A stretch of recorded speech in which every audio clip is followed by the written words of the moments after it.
You're listening to The Cultured Bumpkin, a literature podcast with Jake Phillips, where we present audiobook quality readings of the classics for your enjoyment.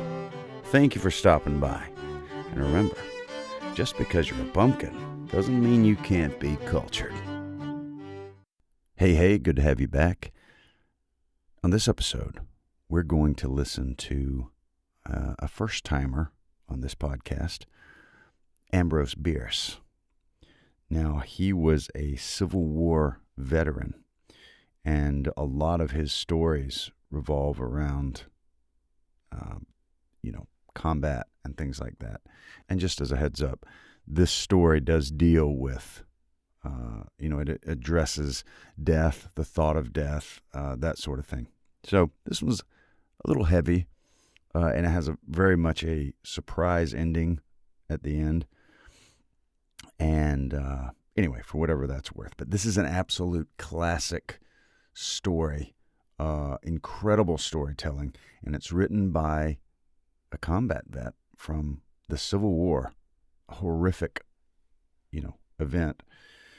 And you can tell that he doesn't like war. And when he writes about it, it shows up in his writing.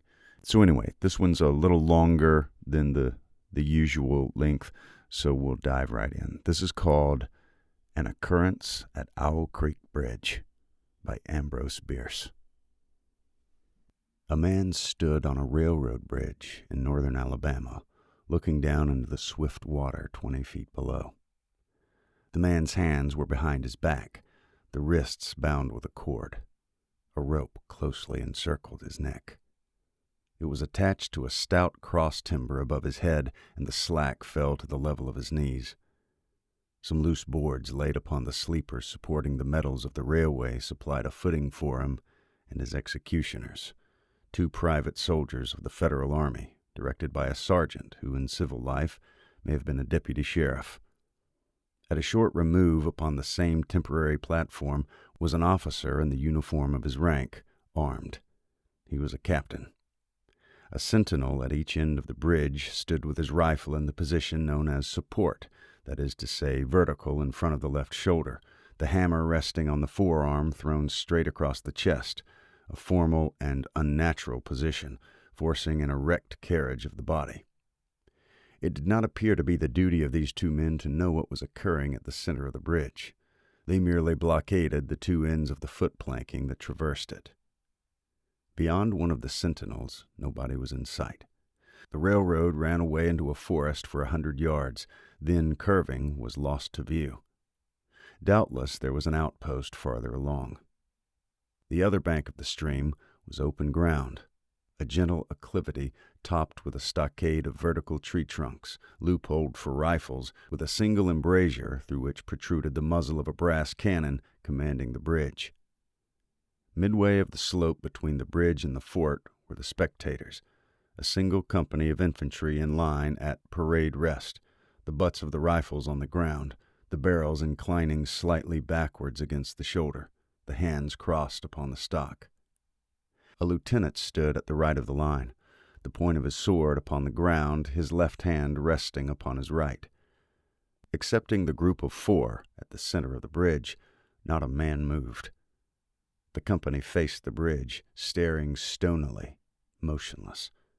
The sentinels, facing the banks of the stream, might have been statues to adorn the bridge. The captain stood with folded arms, silent, observing the work of his subordinates, but making no sign. Death is a dignitary who, when he comes announced, is to be received with formal manifestations of respect, even by those most familiar with him. In the code of military etiquette, silence and fixity are forms of deference. The man who was engaged to be hanged was apparently about 35 years old. He was a civilian, if one might judge from his habit, which was that of a planter. His features were good: a straight nose, firm mouth, broad forehead, from which his long dark hair was combed straight back, falling behind his ears to the collar of his well-fitting frock coat. He wore a mustache and pointed beard, but no whiskers. His eyes were large and dark gray, and had a kindly expression which one would hardly have expected in one whose neck was in the hemp. Evidently, this was no vulgar assassin. The liberal military code makes provision for hanging many kinds of persons, and gentlemen are not excluded. The preparations being complete, the two private soldiers stepped aside, and each drew away the plank upon which he had been standing. The sergeant turned to the captain, saluted, and placed himself immediately behind that officer, who in turn moved apart one pace. These movements left the condemned man and the sergeant standing on the two ends of the same plank, which spanned 3 of the cross ties of the bridge. The end upon which the civilians stood almost, but not quite, reached a 4th. This plank had been held in place by the weight of the captain. It was now held by that of the sergeant. At a signal from the former, the latter would step aside, the plank would tilt, and the condemned man go down between 2 ties. The arrangement commended itself to his judgment as simple and effective. His face had not been covered, nor his eyes bandaged. He looked a moment at his unsteadfast footing, then let his gaze wander to the swirling water of the stream racing madly beneath his feet. A piece of dancing driftwood caught his attention, and his eyes followed it down the current. How slowly it appeared to move. What a sluggish stream! He closed his eyes in order to fix his last thoughts upon his wife and children. The water, touched to gold by the early sun, the brooding mists under the banks at some distance down the stream, the fort, the soldiers, the piece of drift, all had distracted him. And now he became conscious of a new disturbance. Striking through the thought of his dear ones was a sound which he could neither ignore nor understand, a sharp, distinct, metallic percussion like the stroke of a blacksmith's hammer upon the anvil. It had the same ringing quality. He wondered what it was, and whether immeasurably distant or nearby. It seemed both. Its occurrence was regular, but as slow as the tolling of a death knell. He awaited each stroke with impatience and, he knew not why, apprehension. The intervals of silence grew progressively longer. The delays became maddening. With their greater infrequency, the sounds increased in strength and sharpness. They hurt his ear like the thrust of a knife. He feared he would shriek. What he heard was the ticking of his watch. He unclosed his eyes and saw again the water below him. If I could free my hands, he thought, I might throw off the noose and spring into the stream. By diving, I could evade the bullets, and swimming vigorously reach the bank, take to the woods, and get away home. My home, thank God, is as yet outside their lines. My wife and little ones are still beyond the invaders' farthest advance. As these thoughts, which have here to be set down in words, were flashed into the doomed man's brain rather than evolved from it, the captain nodded to the sergeant. The sergeant stepped aside. Peyton Farquhar was a well-to-do planter of an old and highly respected Alabama family. Being a slave owner, and like other slave owners, a politician, he was naturally an original secessionist and ardently devoted to the Southern cause. Circumstances of an impervious nature, which it is necessary to relate here, have prevented him from taking service with the gallant army that had fought the disastrous campaigns ending with the fall of Corinth, and he chafed under the inglorious restraint, longing for the release of his energies, the larger life of the soldier, the opportunity for distinction. That opportunity, he felt, would come, as it comes to all in wartime. Meanwhile, he did what he could. No service was too humble for him to perform in aid of the South, no adventure too perilous for him to undertake if consistent with the character of a civilian, who was at heart a soldier, and who in good health, and without too much qualification, asserted to at least a part of the frankly villainous dictum that all is fair in love and war. One evening, while Farquhar and his wife were sitting on a rustic bench near the entrance to his grounds, a gray-clad soldier rode up to the gate and asked for a drink of water. Mrs. Farquhar was only too happy to serve him with her own white hands. While she was fetching the water, her husband approached the dusty horseman and inquired eagerly for news from the front. "The Yanks are repairing the railroads," said the man, and are getting ready for another advance. They've reached the Owl Creek Bridge, put it in order, and built a stockade on the north bank.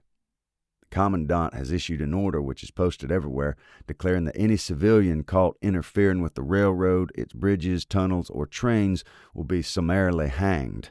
I saw the order. "How far is it to the Owl Creek Bridge?" Farquhar asked. "About 30 miles. "Is there no force on this side of the creek?" "Only a picket post half a mile out on the railroad, and a single sentinel at this end of the bridge." "Suppose a man, a civilian and student of hanging, should elude the picket post and perhaps get the better of the sentinel," said Farquhar, smiling. "What could he accomplish?" The soldier reflected. "I was there a month ago," he replied. "I observed that the flood of last winter had lodged a great quantity of driftwood against the wooden pier at this end of the bridge. It's now dry and would burn like tow." The lady had now brought the water, which the soldier drank. He thanked her ceremoniously, bowed to her husband, and rode away. An hour later, after nightfall, he repassed the plantation, going northward in the direction from which he had come. He was a Federal scout. As Peyton Farquhar fell straight downward through the bridge, he lost consciousness and was as one already dead. From this state he was awakened, ages later, it seemed to him, by the pain of a sharp pressure on his throat, followed by a sense of suffocation. Keen, poignant agonies seemed to shoot from his neck downward through every fiber of his body and limbs. These pains appeared to flash along well-defined lines of ramification and to beat with an inconceivably rapid periodicity. They seemed like streams of pulsating fire, heating him to an intolerable temperature. As to his head, he was conscious of nothing but the feeling of fullness, of congestion. These sensations were unaccompanied by thought. The intellectual part of his nature was already effaced. He had power only to feel, and feeling was torment. He was conscious of motion. Encompassed in a luminous cloud of which he was now merely the fiery heart, without material substance, he swung through unthinkable arcs of oscillation like a vast pendulum. Then all at once, with terrible suddenness, the light about him shot upward with the noise of a loud splash. A frightful roaring was in his ears, and all was cold and dark. The power of thought was restored. He knew that the rope had broken, and he had fallen into the stream. There was no additional strangulation. The noose about his neck was already suffocating him and kept the water from his lungs. To die of hanging at the bottom of a river, the idea seemed to him ludicrous. He opened his eyes in the darkness and saw above him a gleam of light, but how distant, how inaccessible. He was still sinking, for the light became fainter and fainter until it was a mere glimmer. Then it began to grow and brighten, and he knew that he was rising toward the surface, knew it with reluctance, for he was now very comfortable. To be hanged and drowned, he thought, that's not so bad, but I do not wish to be shot. No, I'll not be shot. That's not fair.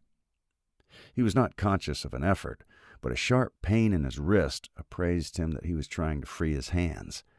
He gave the struggle his attention, as an idler might observe the feat of a juggler without interest in the outcome. What splendid effort! What magnificent, what superhuman strength!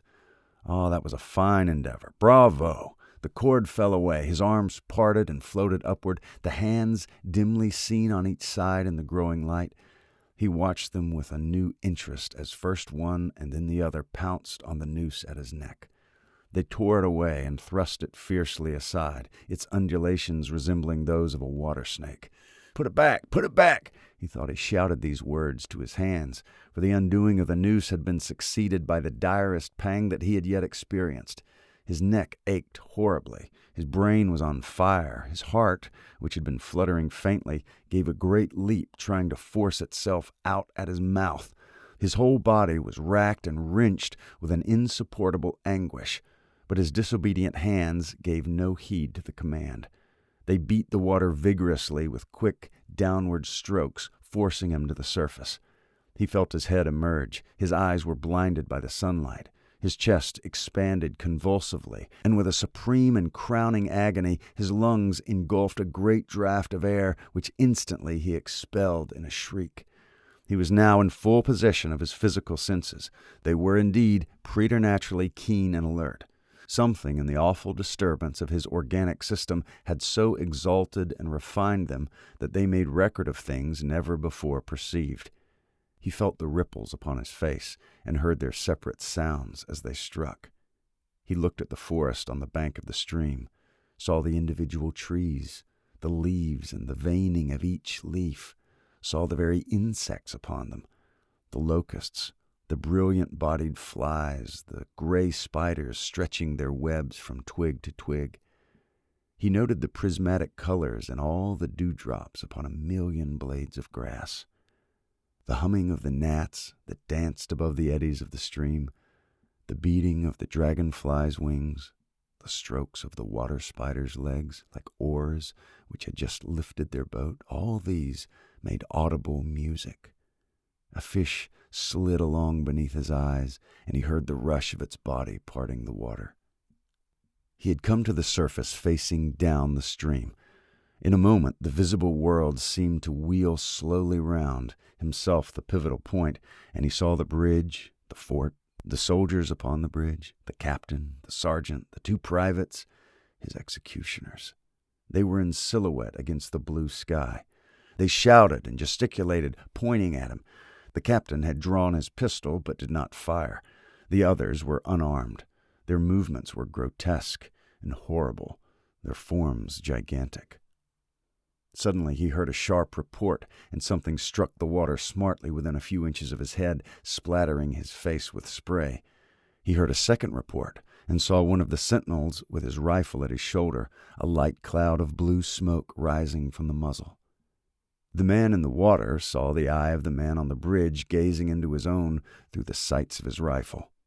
He observed that it was a gray eye, and remembered having read that gray eyes were keenest, and that all famous marksmen had them.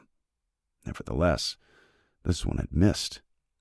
A counter-swirl had caught Farquhar and turned him half around. He was again looking into the forest on the bank opposite the fort. The sound of a clear, high voice in a monotonous sing-song now rang out behind him and came across the water with a distinctness that pierced and subdued all other sounds, even the beating of the ripples in his ears. Although no soldier, he had frequented camps enough to know the dread significance of that deliberate, drawling, aspirated chant. The lieutenant on shore was taking a part in the morning's work. How coldly and pitilessly, with what an even, calm intonation, presaging and enforcing tranquility in the men, with what accurately measured intervals fell those cruel words. "Attention, company! Shoulder arms! Ready? Aim! Fire!" Farquhar dived as deeply as he could. The water roared in his ears like the voice of Niagara, yet he heard the dulled thunder of the volley, and rising again upward toward the surface, met shining bits of metal, regularly flattened, oscillating slowly downward. Some of them touched him on the face and hands, then fell away, continuing their descent. One lodged between his collar and neck. It was uncomfortably warm, and he snatched it out. As he rose to the surface, gasping for breath, he saw that he had been a long time under water. He was perceptibly farther downstream, nearer to safety. The soldiers had almost finished reloading. The metal ramrods flashed all at once in the sunshine as they were drawn from the barrels, turned in the air, and thrust into their sockets. The two sentinels fired again, independently and ineffectually. The hunted man saw all this over his shoulder. He was now swimming vigorously with the current. His brain was as energetic as his arms and legs. He thought with the rapidity of lightning. The officer, he reasoned, will not make that martinet's error a second time. It's as easy to dodge a volley as a single bullet. He probably already has given the command to fire at will. God help me, I can't dodge 'em all. An appalling splash within 2 yards of him was followed by a loud, rushing sound, diminuendo, which seemed to travel back through the air to the fort and died in an explosion which stirred the very river to its deeps. A rising sheet of water curved over him, fell down upon him, blinded him, strangled him. The cannon had taken a hand in the game. As he shook his head free from the commotion of the smitten water, he heard the deflected shot humming through the air ahead, and in an instant was cracking and smashing the branches in the forest beyond. They'll not do that again, he thought. The next time they'll use a charge of grape. I must keep my eye upon the gun. The smoke will apprise me. The report arrives too late. It lags behind the missile. That's a good gun. Suddenly he felt himself whirled round and round, spinning like a top. The water, the banks, the forests, the now distant bridge, fort, and men, all were commingled and blurred. Objects were represented by their colors only. Circular horizontal streaks of color. That was all he saw. He had been caught in a vortex and was being whirled on with a velocity of advance and gyration that made him giddy and sick. In a few moments he was flung upon the gravel at the foot of the left bank of the stream, the southern bank, and behind a projecting point which concealed him from his enemies. The sudden arrest of his motion, the abrasion of one of his hands on the gravel restored him, and he wept with delight. He dug his fingers into the sand, threw it over himself in handfuls, and audibly blessed it. It looked like diamonds, rubies, emeralds. He could think of nothing beautiful which it did not resemble. The trees upon the bank were giant garden plants. He noted a definite order in their arrangement, inhaled the fragrance of their blooms. A strange roseate light shone through the spaces among their trunks, and the wind made their branches the music of Aeolian harps. He had no wish to perfect his escape, was content to remain in that enchanting spot until retaken. A whiz and rattle of grape shot among the branches high above his head roused him from his dream.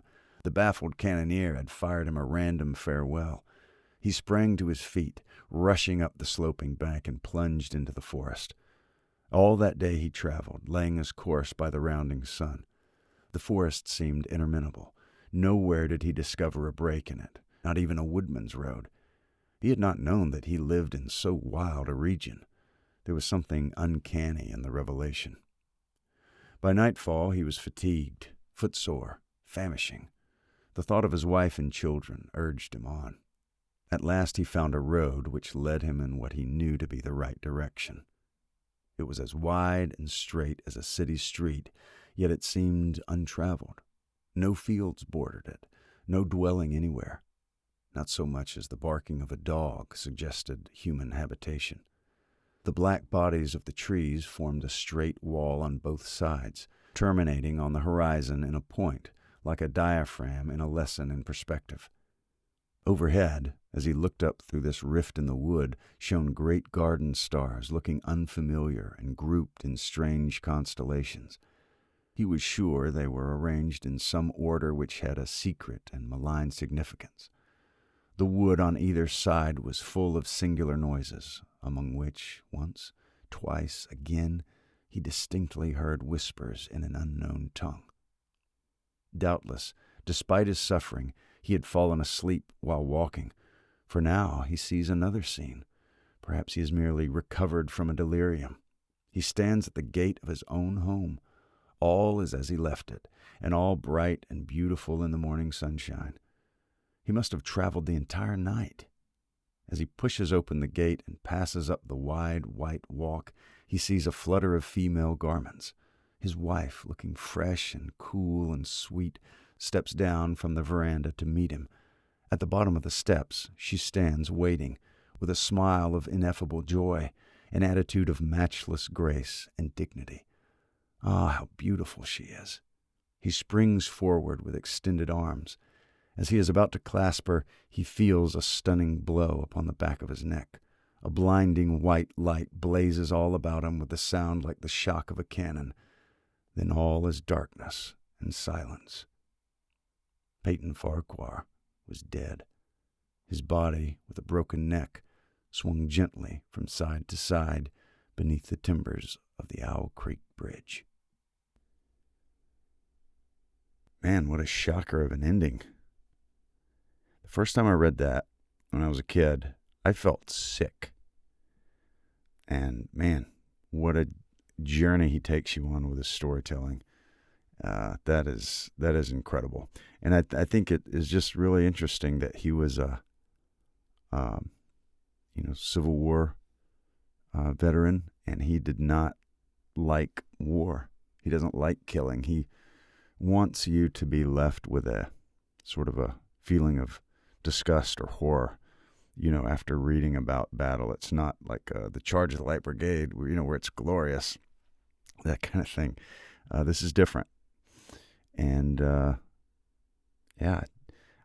I like it in that it's incredible writing, but also, I don't like it as far as how it ends. I like a happy ending. But there we go. There you have it. That's Ambrose Bierce. I really appreciate you listening. And if you haven't subscribed, I invite you to subscribe. I would really appreciate that. If you haven't rated or reviewed the show, I would invite you to do that. And if you've done either of those things, thank you very much. Also, please tell a friend. If you have a friend that is interested in literature, etc., this might be right up their alley. And you might be doing them a great big fat favor. I know you'd be doing me a great big fat favor for telling your friends. Anyway, I really appreciate you listening. I hope you have a good one. You've been listening to The Cultured Bumpkin, a literature podcast with Jake Phillips. Thank you very much for listening. I really do appreciate it. If you enjoyed this, would you mind going and subscribing and leaving a nice review on whatever podcast platform you heard this on? I would really appreciate it. Thank you very much for listening, and we'll see you next time.